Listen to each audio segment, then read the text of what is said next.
Solemnly swear to tell the truth and nothing but the truth. So help you God when answering questions asked by the people at this hearing under the threat of perjury or imprisonment. Simply a yes or no and a hand or a nod would be in order.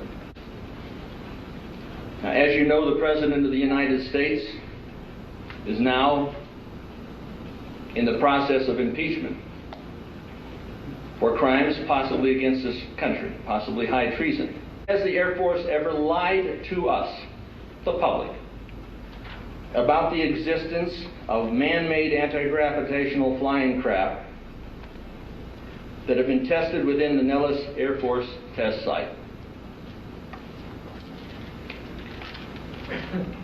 You smile, Commander.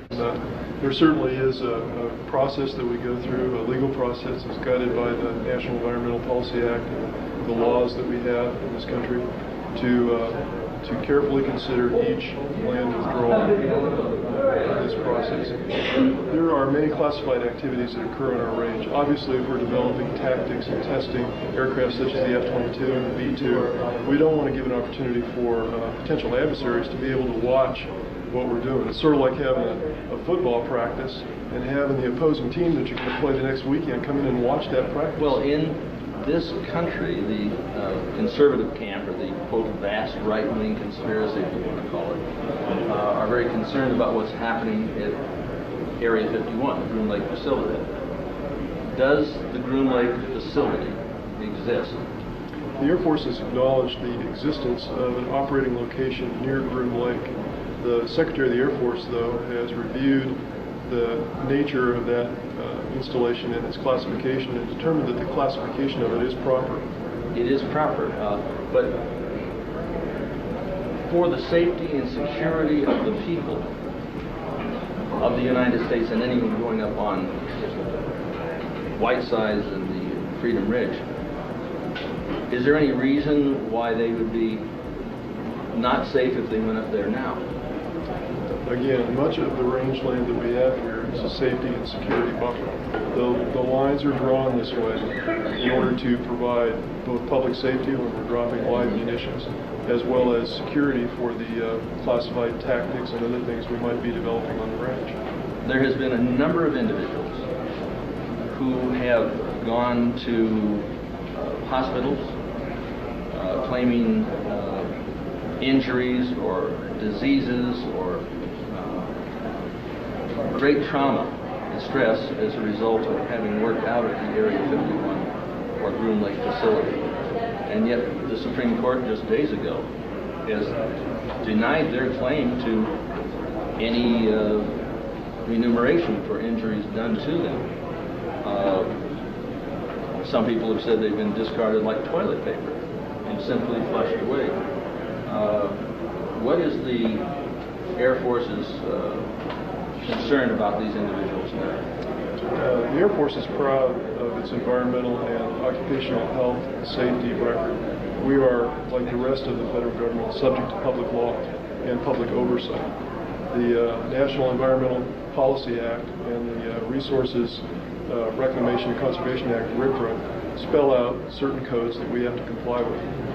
All of our activities on the range are inspected by the EPA and state regulators. Yes, but these individuals have claimed injury, and one individual has something like scales on them, and they claim to be dying. And yet, if you were concerned about that, what have you done about that?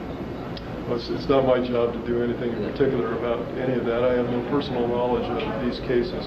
But again, the Secretary of the Air Force has reviewed this information carefully and determined that the classification of it is important and right. Well, that might be classified as to how they got into the condition they got. Have you been using bacteriological, chemical, or biological warfare weaponry on this range which could have caused that damage to those people? Again, information related to that facility is merely limited to the acknowledgement of an operating location near Groom Lake. Other information associated with that is classified. Discussion about the existence of anti-gravitational flying discs. Some people talk about them coming from outer space. Others say that they have been manufactured here in the United States for the purpose of creating an illusion of an attack from space, like in H.G. Wells' War of the Worlds. In other words, to create a panic project to frighten the public and get them to surrender their rights for a global government. Do you now, or have you ever, tested anti-gravitational flying discs on the Nellis Air Force Range, either at the S4 area, 9 miles south of the Groom Lake facility, or out of the Groom Lake facility, or any other base within the Nellis Range? My responsibilities as the Nellis Range Commander are to ensure that we provide a good training environment for development of new aircraft such as the F-22, the B-2, and older aircraft such as the F-15, where we develop tactics and modify tactics on a periodic basis. Would that include the Aurora? Once these aircraft, such as the F-22 and the F-15, come into the inventory, we have a responsibility to train these aircrews.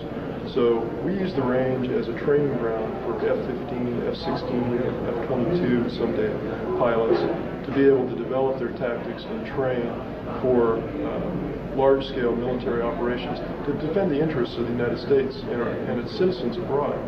But in answer to my question, which you did not answer, have you now or ever had knowledge or been engaged in testing of anti-gravitational flying discs within the Nellis air, range we're taking a look at here in the map? That certainly doesn't fall within my scope of responsibility. So are you saying that you have not? I have no personal knowledge of anything like that. Have you been at the Groom Lake facility? Again, when it comes to Groom Lake, we can officially acknowledge its existence, but beyond that, the information regarding it is classified. But have you? That wouldn't be classified if I just simply asked Commander Bill Percival if you have been at the Groom Lake range. Again, the Air Force has strictly limited the scope of its comments on the facility near Groom Lake to only its existence, and any other information is classified. It's been reviewed by the Secretary of the Air Force and determined that that classification is correct. Then am I correct in saying that it is classified? You cannot tell me whether you have been on the range or not? Sir, I can't tell you any more than I've already told you. I thought so.